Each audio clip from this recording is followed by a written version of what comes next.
What really happens to the human body after 48 hours with no sleep? Not just feeling tired, not just heavy eyes. We're talking about a biological crisis unfolding in real time. After 2 nights awake, your brain begins to misfire. The prefrontal cortex, your decision-making center, slows down. Stress hormones rise. Blood sugar regulation shifts. Micro-hallucinations flicker at the edge of your vision. But here's the part most people don't understand. The body doesn't simply shut down, it fights. And when you finally allow 2 full nights of recovery sleep, an extraordinary repair sequence begins. Neural cleansing, hormone recalibration, immune reactivation. This isn't just about sleep. This is about survival.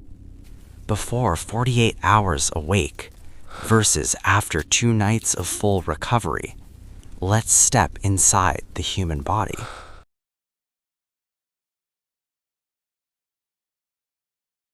"48 hours without sleep is not just exhaustion.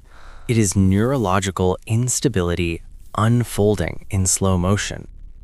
At first, the body pretends everything is normal. You push through the first night, adrenaline rises, cortisol surges, your brain borrows energy from tomorrow. But by hour 16, something subtle shifts. The prefrontal cortex, the command center for logic, impulse control, and long-term judgment, begins to lose efficiency. Decision-making becomes reactive. Emotional filtering weakens. You speak faster or slower. You become confident but less accurate.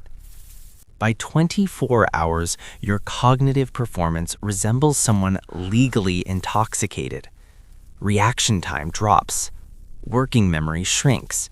Risk assessment collapses. This isn't weakness. This is biology. Deep inside your brain, a cleaning system called the glymphatic pathway normally activates during deep sleep. Its job?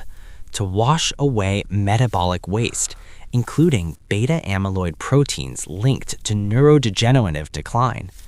But without sleep, that cleansing never begins. Waste accumulates.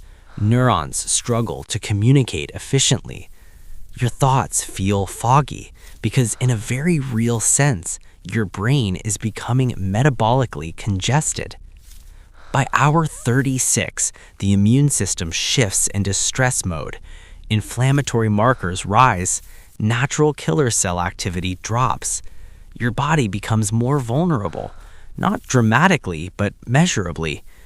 Blood sugar regulation begins to destabilize. Insulin sensitivity decreases. Cravings intensify, especially for high-calorie, high-sugar foods.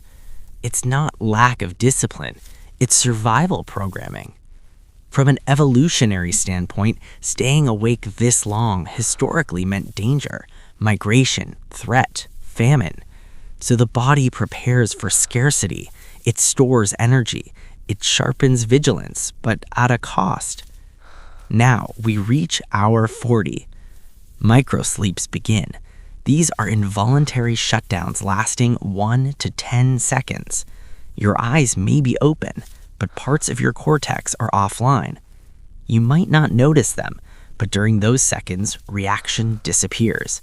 Awareness fractures. Emotionally, regulation becomes unstable. The amygdala, your fear and threat detector, becomes hyper-reactive. Meanwhile, the prefrontal cortex, which normally calms emotional spikes, is weakened. The result? Small problems feel overwhelming. Neutral faces seem hostile. Anxiety amplifies. Studies using functional brain imaging show that after severe sleep deprivation, emotional reactivity can increase by over 60%. You don't just feel more, you feel less in control of what you feel. By 48 hours, perception itself begins to bend. Visual distortions, shadow movement, and peripheral vision, brief auditory misinterpretations. Not full psychosis, but the edges of reality blur. Why? Because dopamine signaling becomes dysregulated. The brain attempts to compensate for fatigue by altering neurotransmitter balance. In doing so, it destabilizes sensory processing. Cardiovascular strain subtly increases. Heart rate variability decreases, a marker associated with reduced resilience. Cortisol remains elevated when it should be cycling downward. And here's the silent danger. You start believing you've adapted. Subjectively, some people report a second wind, a strange alertness, even euphoria. But objective testing tells a different story. Cognitive errors multiply. Memory encoding weakens. Motor coordination declines. You feel functional. You are not. From a global public health perspective, cited repeatedly in reports from organizations such as the World Health Organization and economic analyses referenced by the OECD, sleep deprivation is linked to productivity loss, increased accident risk, metabolic disease, and long-term cardiovascular burden. But beyond statistics, something deeper is happening. Sleep is not passive. It is an active biological negotiation between survival and repair. And when you remove it for 48 hours, the body stops repairing and starts prioritizing emergency function only. You are no longer optimizing. You are surviving. Your brain is conserving resources. Your immune system is reallocating energy. Your hormones are improvising. The body is brilliant, but it is not invincible. 48 hours without sleep is not dramatic collapse. It is controlled deterioration. And the most dangerous part, it feels temporary, manageable, reversible at will. But every hour awake past biological limits leaves a metabolic fingerprint. The question is not whether you can survive 2 nights without sleep. Most people can. The real question is, what invisible cost accumulates while you do? Because in the war between productivity and biology, biology always keeps the receipt.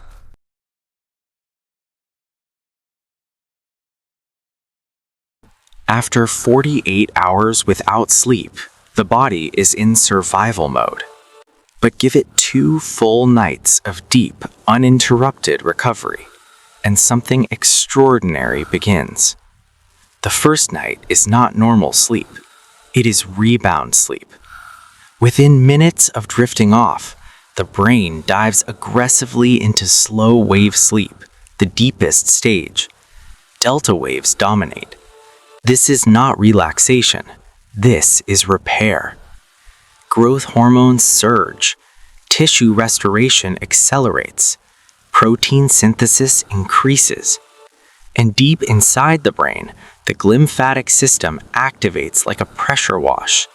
Cerebrospinal fluid pulses through neural pathways, clearing metabolic waste that accumulated during sleep deprivation. Beta amyloid levels begin to normalize. Neurons regain efficiency. You don't feel this happening, but by morning, mental fog is measurably reduced. Reaction time improves, working memory rebounds, emotional volatility softens. The amygdala, previously hyperactive, reconnects more effectively with the prefrontal cortex. Emotional regulation stabilizes. Small problems shrink back to their true size. Then comes the second night. If the first night was emergency repair, the second night is recalibration. Sleep architecture begins to normalize. REM cycles lengthen. Dream activity intensifies. REM sleep is not random storytelling. It is emotional integration. It is memory consolidation. It is neural reorganization. Experiences from the sleepless state, stress, distorted perception, heightened anxiety, are processed and filed. The brain separates signal from noise. What felt overwhelming becomes contextualized. Cortisol patterns begin to reset toward their natural circadian rhythm. Instead of remaining elevated at night, levels drop appropriately. Morning rises feel cleaner. Insulin sensitivity improves. Blood sugar regulation stabilizes. Cravings reduce, not because of discipline, but because leptin and ghrelin, hunger-regulating hormones, begin to rebalance. Inflammatory markers decline. Immune surveillance strengthens. Natural killer cell activity increases again. Heart rate variability, a marker of resilience, improves. The nervous system shifts from chronic sympathetic activation back toward parasympathetic balance. In simple terms, the body moves from fight mode to restore mode. But here's what's critical. Recovery is powerful, yet it is not infinite. 2 nights of high-quality sleep can reverse most acute cognitive impairments from short-term deprivation. Reaction time, focus, and mood largely normalize. However, research in sleep science consistently shows that repeated cycles of deprivation, followed by brief recovery, do not fully protect long-term health. The body repairs damage, but it also tracks patterns. Still, in the short term, the transformation is remarkable. After 2 nights of true recovery sleep, clarity returns.